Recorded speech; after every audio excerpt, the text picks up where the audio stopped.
साल में 50% पेंशन मिलेगी अंतिम बेसिक का, परिवार को 60% पेंशन मिलेगी और पूरे पेंशन पे महंगाई भत्ता मिलेगा जो 6-6 महीने में रिव्यू होता है, महंगाई राहत मिलेगी। पूरा पुरानी पेंशन स्कीम और बल्कि पुरानी से भी फैमिली पेंशन में ज्यादा फायदा है। पुराने वालों को फैमिली पेंशन 40% है, आपको कितनी मिलेगी? 60%। तो आप चिंता मत करिए, चिंता मत करिए, हम पलटू राम नहीं है, पलटू राम नहीं है, लेकिन आप सबक सिखाने का काम करना।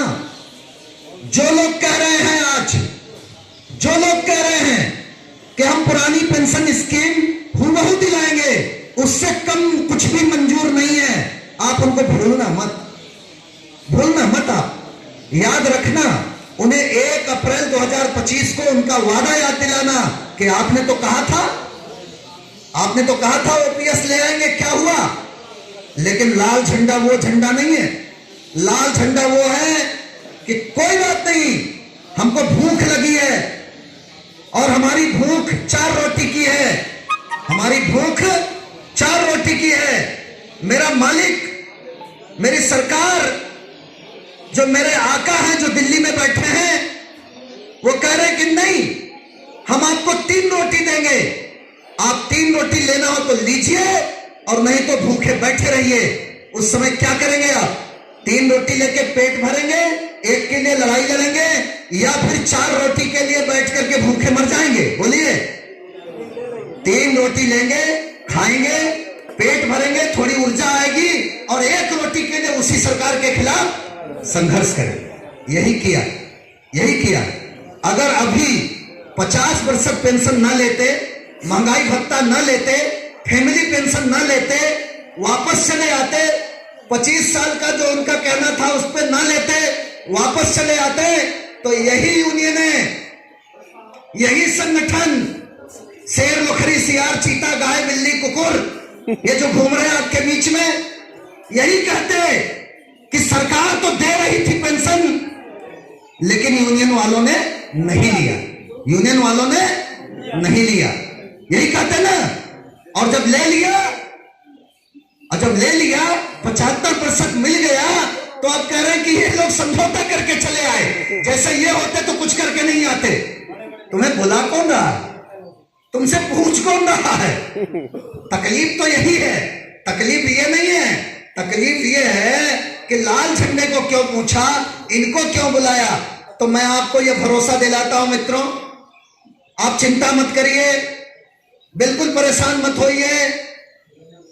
अगर आज इस सरकार ने जो कभी यह कह रही थी कि पेंशन देने का सवाल ही नहीं उठता, अगर आज वो एनपीएस को बैक करके यूपीएस लाई है, तो यही सरकार यूपीएस में पुराने पेंशन के सारे फायदे देने का काम करेगी, और नहीं देगी तो हम 2-2 हाथ करके संघर्ष करके लेने का काम करेंगे।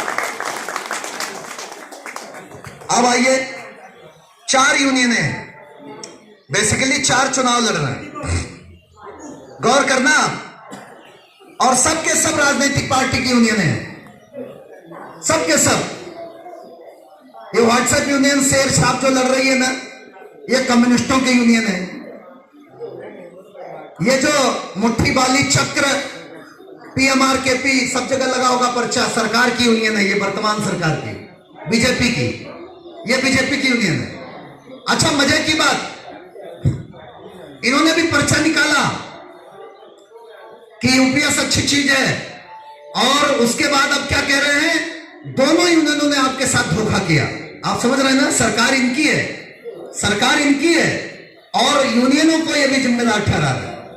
एक कांग्रेस की यूनियन है गाय छाप आपके बीच में, और एक आपकी यूनियन है लैंप वाली, जो किसी राजनीतिक पार्टी की पिछलग्गू नहीं है, जो केवल और केवल रेल कर्मचारियों की यूनियन है, केवल और केवल रेल कर्मचारियों की यूनियन। अब शेर छाप यूनियन कह रहे हैं, व्हाट्सएप यूनियन जो कम्युनिस्टों की यूनियन है, वो कह रहे हैं कि आपके जीवन में जितनी समस्याएं हैं उसके लिए ये तीनों जवाबदार। ठीक है, ये बीजेपी की यूनियन वाला कह रहा है कि आपके जीवन में जितनी समस्याएं उसके लिए दोनों जवाबदार हैं। तो कौन कौन? एक कांग्रेस की यूनियन और एक हम लाल झंडे की। कांग्रेस वाले कह रहे हैं ना ना ना ना, हम तो ओपीएस मांग रहे हैं, ये यूपीएस लाने वाले लाल झंडे के लोग हैं। यानी अब कौन बचा है? एक लाल झंडा। आप समझना, बहुत बुद्धिमानी से समझना। यानी इनके भी टारगेट में लाल झंडा, इनके भी टारगेट में, इनके भी टारगेट में अकेला एक झंडा है जो मजबूती के साथ रेल कर्मचारियों के लिए खड़ा है, संघर्ष कर रहा। और हम कह रहे हैं कि हां, हमसे गलती हुई है, हम मानते हैं हमसे गलतियां हुई होंगी, निश्चित रूप से हुई होंगी, लेकिन अगर गलती हुई है तो उसे सुधार करके भी रेल कर्मचारियों के खाते में अगर कुछ लाने का काम करेंगे तो वो हम ही करेंगे। किसी और में दम नहीं है, किसी और में गुर्रत नहीं है, किसी और में जुर्रत नहीं है जो ला करके रेल कर्मचारियों को कुछ देने का काम करे।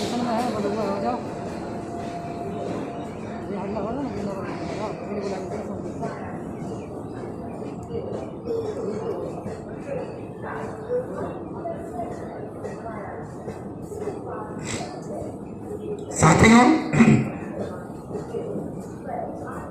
अब मैं आपसे मुद्दे की बात करूंगा, दो तीन,